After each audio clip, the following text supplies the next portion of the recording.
atención, pero no solo agradecerles, hay que felicitarles porque el foro, por su contenido, por la presencia de ustedes, por el impacto, por la motivación para mejorar el entorno para el beneficio de los ciudadanos de nuestros países, está muy bien organizado, lo hemos disfrutado mucho y creo que hemos tenido oportunidad de aprender. Así que yo les voy a invitar.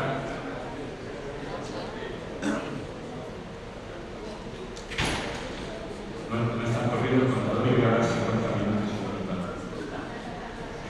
Les voy a invitar a tener una pronunciación alternativa, utilizando el imperativo de la segunda persona del plural del verbo ir al foro, vale la pena.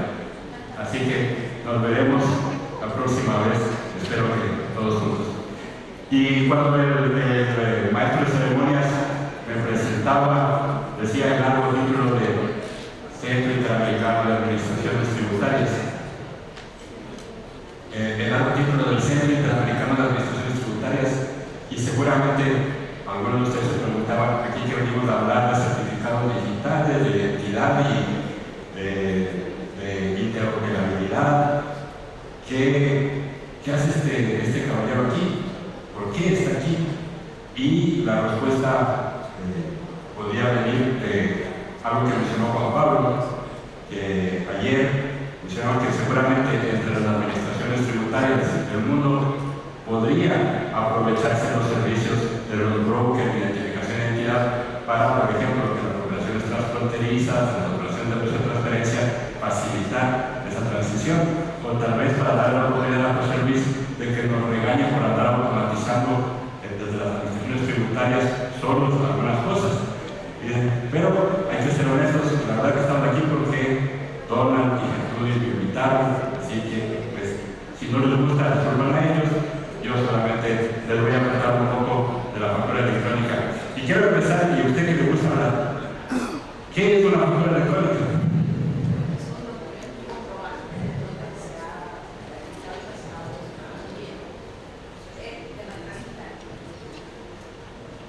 Nos dice que es un comprobante. Y yo les voy a proponer una definición súper sencilla. Una factura electrónica es una factura. Es una factura, ¿de verdad? Pero que es electrónicamente, existe solamente de una manera, electrónica. Si hacemos una representación impresa, una representación gráfica de ese documento, no cambia, el documento existe única, exclusivamente de una manera, electrónicamente. Esto, haciendo un símil, es como un boleto aéreo. Los boletos aéreos son hoy exclusivamente electrónicos. Si ustedes se llevan una impresión de un correo electrónico y van al aeropuerto y no aparece en el sistema, ustedes creen que van a... Si no está en el sistema, el boleto electrónico, no hay nada que podamos hacer. Quiero invitarles a ver esta lámina que he robado de una compañía privada que trabaja en temas de cumplimiento, se llama Soros, que nos invita a reflexionar sobre la complejidad en el cumplimiento tributario. Y miren dónde empieza, en lo que llaman tradicional y se refiere al e-filing. Y en América Latina, el e-filing es la presentación electrónica de las declaraciones de impuestos. Es algo muy frecuente. ¿Quién de ustedes ya ha declarado sus impuestos de manera electrónica? Y estoy seguro que todos. ¿Por qué? Porque en América Latina todos los países brindan la oportunidad a los contribuyentes de declarar electrónicamente, y es más, en algunos países es la única forma de declarar. No existe más papel para declarar ningún tributo. Algunos países mantienen algunos tributos y son porcentajes menores al 1% de las declaraciones de papel. ¿Y qué es lo que se considera disruptivo? La factura electrónica. Pero cuando nos referimos a América Latina, lo que vamos a encontrar es que desde 2003 Chile inició el proceso de implementación de la factura electrónica. Y si ustedes ven en el mapa, solo quedan 3 países de América Latina que no tienen factura electrónica todavía. Algunos están en proceso de expansión, en la adopción, pero solo quedan 3 países. Y Honduras tiene un proyecto para iniciarlo, es decir, que nos vamos complementando. Existen más de 200.000 millones de documentos electrónicos hoy en las administraciones tributarias de América Latina. Y ese número que se dice fácil, a veces hay que tratar de entenderlo para ver de qué estamos hablando. Allá de los cuadros arriba estamos hablando que en el Ecuador, por ejemplo, son 8, 9, 10 millones de documentos diarios los que se están recibiendo. ¿Alguien se puede imaginar cuánto de eso? Son varios miles de documentos por minuto que llegan a la administración tributaria. Y esta gráfica de Costa Rica nos muestra las horas en que esto está ocurriendo. Ahí vamos a ver que naturalmente la mayoría de los documentos llegan a la administración tributaria en los horarios normales de trabajo. Pero hay documentos que llegan a las 4 o 5 de la mañana. ¿Por qué? Porque, por ejemplo, un camión que reparte bebidas gaseosas o cerveza, a esa hora sale de la fábrica con la factura que tuvo que ser enviada a la administración tributaria en este momento. Y si vamos a una discoteca o a un bar, pues a esa hora, o salimos del hotel en la madrugada, a esa hora ocurre la facturación. Significa que realmente las administraciones tributarias están trabajando hoy 24/7. De verdad, eso incluye el día de Navidad, el día de Santo, no hay discriminación de ningún tipo. Es un reto, naturalmente, pero es un reto que hemos sabido cumplir. Y hay algunos elementos clave para que la factura electrónica funcione bien en América Latina. El primero, ya lo dijimos, todos los documentos llegan a la administración tributaria. Dependiendo del país, el momento en el que llegan puede variar. En algunos países como en Colombia o en Brasil, llegan incluso antes de que la transacción se perfeccione. En algunos países llega simultáneamente que al comprador, en algunos hay un espacio posterior, pero en todos llegan todos los documentos a la administración tributaria, todos. Segundo, tiene un formato común de uso obligatorio dentro del territorio nacional. Y ese formato común es del territorio nacional. Son distintos los formatos que existen en Brasil, en Chile, en El Salvador, que por cierto es el único que tiene un formato basado en JSON y no en XML de todos los países de América Latina. Solo Colombia y Perú utilizan un estándar internacional, aunque además hicieron una modificación, así que ya no hay estándar tampoco es. Pero el hecho de que sea un formato común y que sea obligatorio significa que todas las transacciones deben utilizar el mismo y que evita que un operador muy grande, por ejemplo la gran cadena de supermercados, pueda imponerle a sus pequeños proveedores las reglas del tipo de documento que quisiera que usen. Y ese pequeño proveedor no tiene que aprender los formatos que le gustan a cada uno de los diferentes supermercados. O al revés, un gran comprador, un gran vendedor, no le obliga a sus compradores a utilizar formatos propios. Entonces, el hecho de que sea estándar permite la estandarización y ciertamente, vamos a comentar un poquito después, beneficios. Tercero, es que está firmado electrónicamente y a muchos de los participantes de ese foro eso debería entusiasmarles de una manera increíble, porque ¿cuántos documentos están firmados digitalmente en América Latina? Bastantes más de 200.000 millones. La factura electrónica, como lo decía Denis, ha hecho mucho para familiarizar el uso de la firma electrónica en documentos. Son millones de documentos que día a día están siendo firmados digitalmente y de lo que ya no nos acordamos. Es normal que estén firmados digitalmente. Pero eso tiene un efecto importante, sobre todo cuando hablamos de escenarios como una disputa en la justicia, y es que el documento por sí solo puede ser verificado. el documento solo, no necesitamos que esté dentro de un sistema a diferencia de lo que ocurre, por ejemplo, con el boleto aéreo. Y es indispensable, en nuestra opinión, tener una solución para pequeños contribuyentes de emitir documentos electrónicos a muy bajo costo. Eso ha sido determinante para el éxito. Por eso, yo les decía que la facturación electrónica nos trae beneficios para los diferentes actores. Y aquí en esta lámina, muy rápidamente, quería mencionar algunas de las ventajas. Para la administración tributaria, claramente hay ventajas, hay que reconocerlo, porque si tenemos todos los documentos del IVA, pues es claro que podemos auditar mejor, que podemos ejercer mejor el control de cumplimiento. ¿Alguno de ustedes es fanático de estos programas de CSI?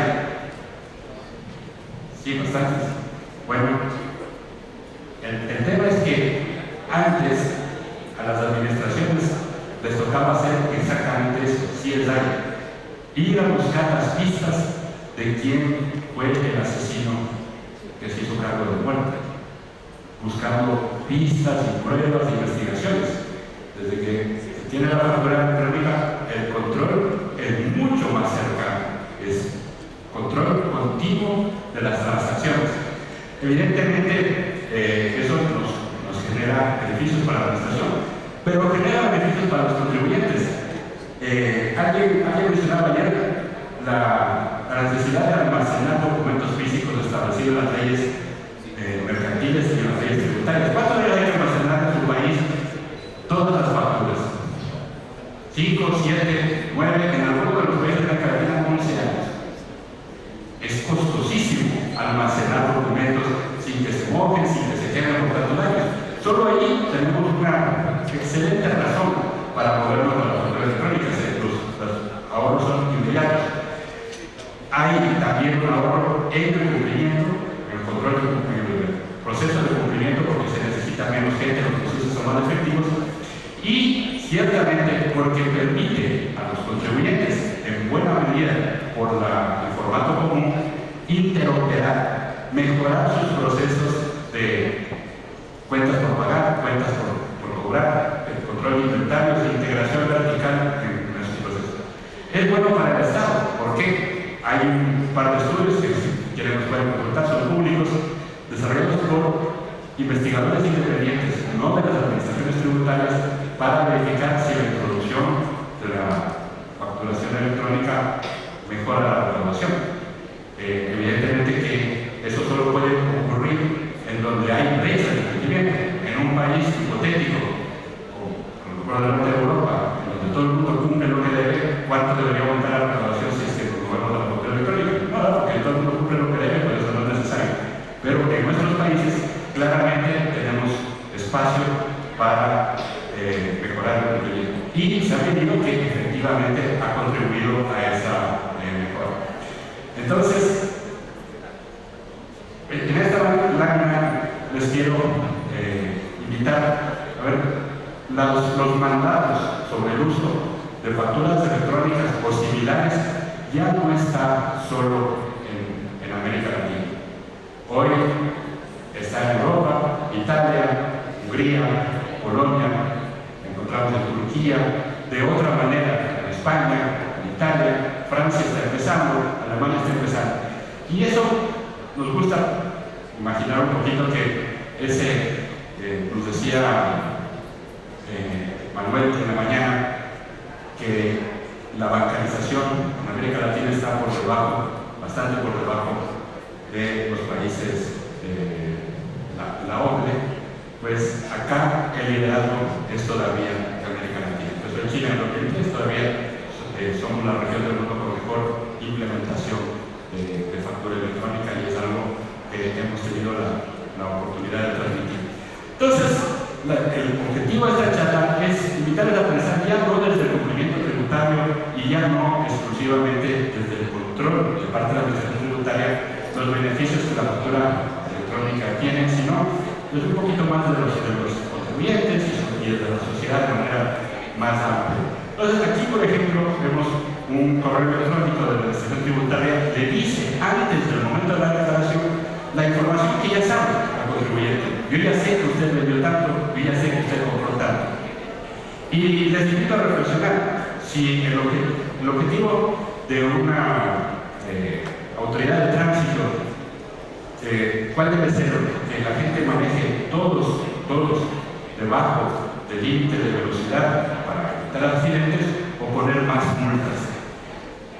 Y si ustedes concuerdan conmigo en que debe ser para que todo el mundo maneje debajo del límite de velocidad, les voy a hacer otra pregunta. ¿Qué es más efectivo? ¿Un policía que se esconde detrás de un cartel con una pistola para agarrarlo, ponerle multa, o favorecer el uso del Waze y que el Waze nos diga no solo dónde están los radares, sino dónde están los policías escondidos? ¿Qué ayuda más? Ciertamente con el Waze hay menos multas, pero la gente bajamos todos mejor porque sabemos lo que está pasando. Pues esto es algo también de manifestación equivalente. Acá vemos, esto viene de Brasil, en donde con la factura electrónica y lectores de placas, mandarías de transporte que pasan a la administración tributaria, se puede identificar o saber por dónde se encuentra una mercancía. Imaginemos aquí en Centroamérica, si algo va de aquí para Guatemala o para Honduras, sabemos que eso no está siendo desviado y que el tránsito aduanero no está generando espacios de cumplimiento. Pero también nos sirve para saber qué cantidad de kilos están soportando las vías.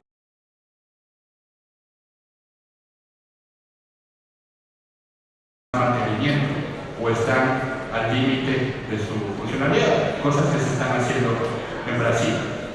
En 2017 la administración tributaria chilena también fue pionera, la primera administración tributaria del mundo en ofrecer la declaración del IVA prellenada a sus contribuyentes. Es decir, que en lugar de que el contribuyente prepare su declaración, le lleva sus libros de compras y ventas a la propia administración, porque tiene todas las facturas, y además le propone la declaración a los contribuyentes. Es un servicio espectacular. 94% de los contribuyentes de Chile simplemente aceptan y dicen muchas gracias, administración tributaria, cumplo con la declaración que usted ha preparado para mí. Es como una tarjeta de crédito que te manda el saldo del estado de cuenta y saber lo que tienes que pagar. Imaginemos lo que significaría para cada uno de nosotros si nosotros tendríamos que declararle a la tarjeta de crédito lo que tenemos que hacer. Pero, y aquí alguien hablaba hace un momento de los pequeños contribuyentes y de las pymes. Les quiero traer a la colación este otro ejemplo, también viene de Chile, en el que gracias a la introducción de la factura electrónica y a un servicio que brinda la administración tributaria, que no tiene mucho que ver con los impuestos, es la implementación de un sistema de factoring electrónico en que la administración tributaria lleva el registro de las operaciones de compra y venta, de manera que los pequeños contribuyentes tienen un acceso que antes estaba destinado por la característica típica del riesgo del factoring, de venderle algo que va a cobrar solo a 60 o 90 o 120 días, anticiparle a un valor de descuento. Y como esto está en la administración tributaria, los documentos son firmados electrónicamente y hay un registro de cuándo ha sido vendido o comprado ese crédito, amplía esa alternativa. Y ustedes ven aquí el número de documentos cedidos y los montos cedidos, miles de millones de pesos chilenos. Una cosa espectacular para acceder las pequeñas empresas a dinero fresco distinto del crédito. Una cosa que ha sido muy buena. Otra implementación de la factura, esto es de Ecuador, pero como concepto es muy amplio. El sistema tributario ecuatoriano establece un beneficio para personas de la tercera edad y con discapacidades de obtener un reembolso del IVA hasta un límite.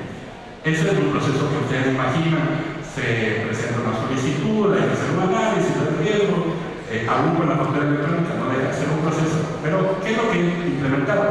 Un mecanismo de devolución inmediata, no al día siguiente, no en una hora, inmediata, en el mismo momento de la compra. Porque el beneficiario, en el momento de pagar, se identifica naturalmente, el negocio transmite y recibe de parte del Servicio de Rentas Internas la confirmación de si tiene que hacer la devolución inmediatamente o si es que, por ejemplo, esa persona ya pasó el límite.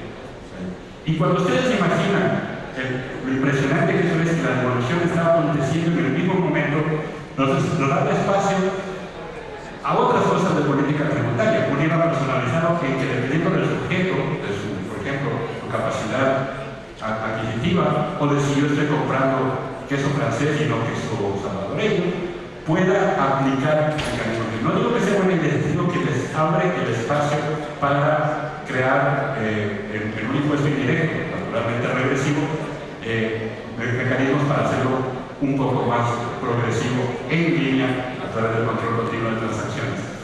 Esto viene también de Brasil, y es que los ciudadanos, no solo los contribuyentes, todos los ciudadanos pueden descargar en su teléfono móvil una aplicación que se llama de menor precio. Y con esa aplicación le pegamos al código QR de un producto general de consumo y la aplicación nos va a decir en 5 kilómetros de donde físicamente estamos, de la utilización del teléfono, nos va a decir en dónde se vende al precio más bajo, no dónde está la publicidad más bajo, el precio de venta real más bajo en 5 kilómetros. Es un servicio espectacular para los ciudadanos.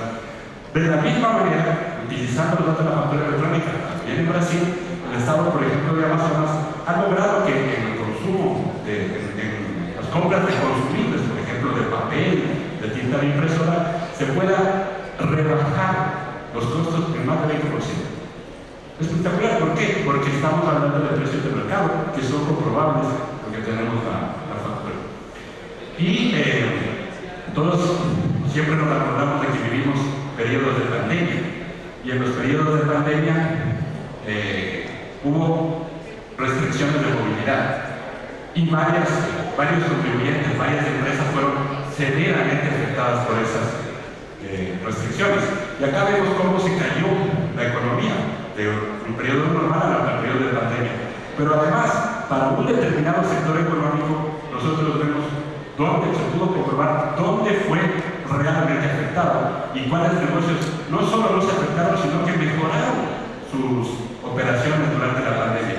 Esto le permitió al Estado direccionar las ayudas económicas de manera correcta. En el mismo sentido, acá vemos, ustedes deben recordar las grandes innovaciones que nos está Río Sur en Brasil, los contribuyentes de las zonas geográficas que fueron afectadas. ¿Por qué? Porque como el control es continuo de las transacciones, sabemos dónde dejan de haber operaciones y dónde está siendo impactada los ciudadanos, los negocios, las empresas.